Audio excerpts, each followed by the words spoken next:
Il n'y a pas à dire, la scène vidéoludique suédoise est très active et regorge de développeurs talentueux. Le petit studio étudiant Gone North Games nous montre qu'ils souhaitent se faire une place parmi les grands avec leur tout premier jeu, en développement depuis 2012 et sorti officiellement le 28 mai 2014. Donc ici Don Pasqualino pour jeter un coup d'œil à A Story About My Uncle.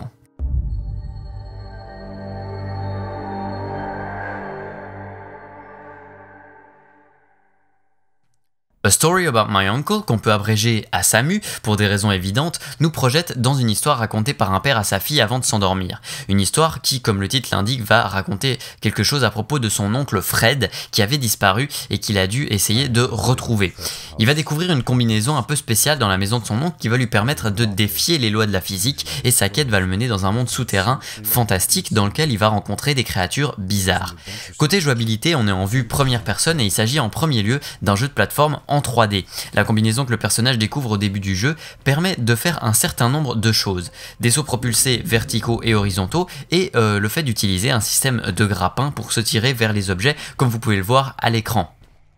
On a un certain contrôle sur ces déplacements aussi dans les airs et un peu plus loin dans le jeu on trouvera aussi encore des bottes, une paire de bottes qui nous permettent de se propulser dans les airs. Et ça tombe bien parce que l'univers dans lequel on est propulsé est constitué majoritairement de plateformes rocheuses flottantes parmi lesquelles il va falloir progresser en utilisant ces trois éléments de gameplay. La prise en main se fait instantanément avec des contrôles qui sont vraiment très agréables et réactifs et si le principe est simple, il permet tout de même pas mal de choses et a le mérite d'être original. En fait le but va souvent être de trouver par où passer et utiliser ses pouvoirs et gérer ses déplacements aériens, notamment pour garder le plus d'inertie possible, c'est-à-dire en fait ne pas se prendre d'obstacles pendant qu'on vole dans les airs pour passer d'une plateforme à l'autre.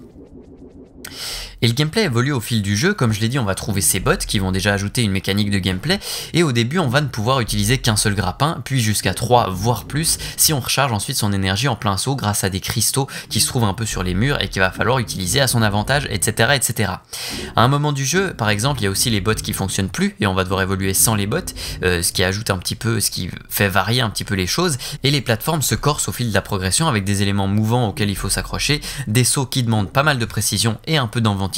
et donc il y a toujours un petit quelque chose qui évolue pour garder notre intérêt. C'est original et ça fonctionne parfaitement, même s'il faut noter quelques soucis ponctuels avec le moteur physique, notamment des collisions un petit peu improbables mais qui sont pas vraiment des bugs réellement gênants et on pourrait dire qu'ils font un peu partie du jeu. De toute manière le jeu n'est presque jamais frustrant parce que les checkpoints sont bien placés et que la progression est souvent mise en évidence par le level design de manière assez inventive. Mais du coup le gameplay se résume quand même à ce que j'ai décrit juste avant, rien de plus vraiment, le jeu reste assez facile tout de même dans l'ensemble et on n'aura pas droit non plus à des puzzles où il faut se creuser la tête ou se demander pendant une heure comment faire, ni à des ennemis à combattre parce que le jeu se veut 100% non violent.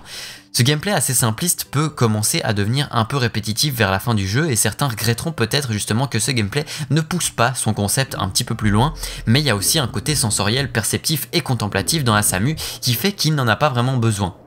Déjà, le jeu offre des sensations super agréables dans ses déplacements. Il y a une sensation de vitesse, de légèreté et de liberté assez unique qui est très bien transmise par les petits effets visuels et sonores subtils mais parfaitement dosés quand on voltige à travers les niveaux et qu'on passe de plateforme en plateforme. Artistiquement, le jeu est superbe et la direction artistique, au même titre que le level design, sont de gros points forts. Les environnements ont quelque chose de grandiose et de majestueux, même si les plateformes sur lesquelles on évolue sont assez limitées dans l'espace, il y a quand même un sentiment de grandeur qui est bien retranscrit et les environnements varient au fil du jeu et sont joliment colorés et texturés, c'est vraiment très joli. Le seul truc qui laisse un peu à désirer selon moi au niveau visuel serait le caractère design des PNJ qu'on va rencontrer et qui sont des sortes un peu d'hommes grenouilles, vous allez le voir, et qui sont pas forcément très jolis à regarder. Ils font un petit peu bâclés et contrastent légèrement avec le côté épuré et poli des environnements.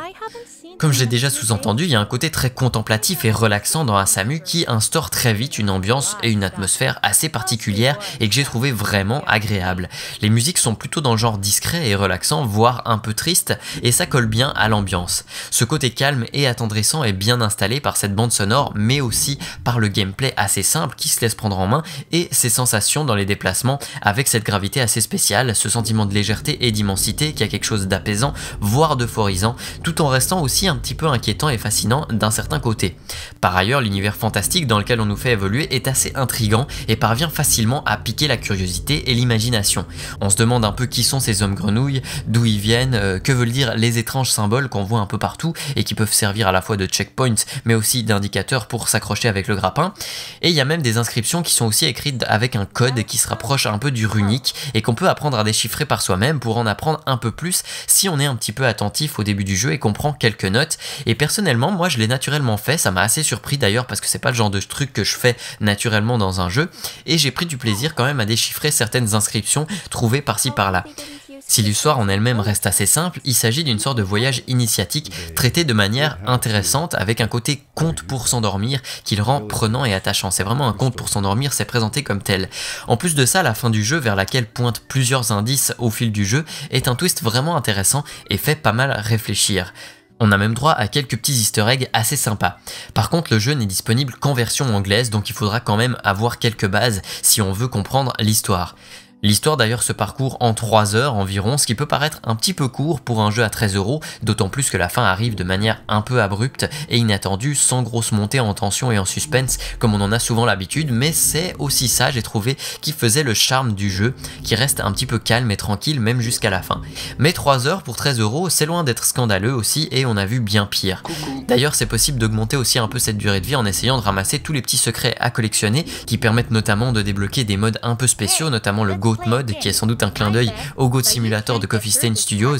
qui est le développeur de Goat Simulator et aussi l'éditeur d'Asamu. Et il y a aussi un mode contre la montre qui vous propose de faire les niveaux le plus rapidement possible, et c'est toujours un ajout bienvenu pour ceux qui souhaitent un petit peu de challenge.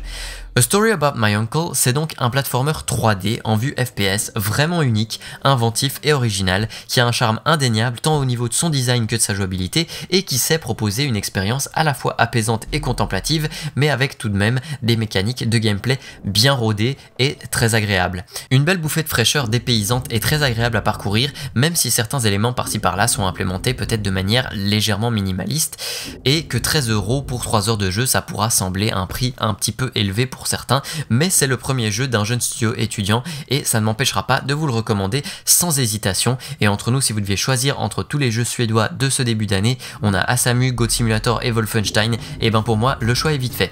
Voilà, c'était Don Pasqualino avec un coup d'œil sur A Story About My Uncle. Merci d'avoir regardé et bon jeu à tous. Allez, à plus les amis.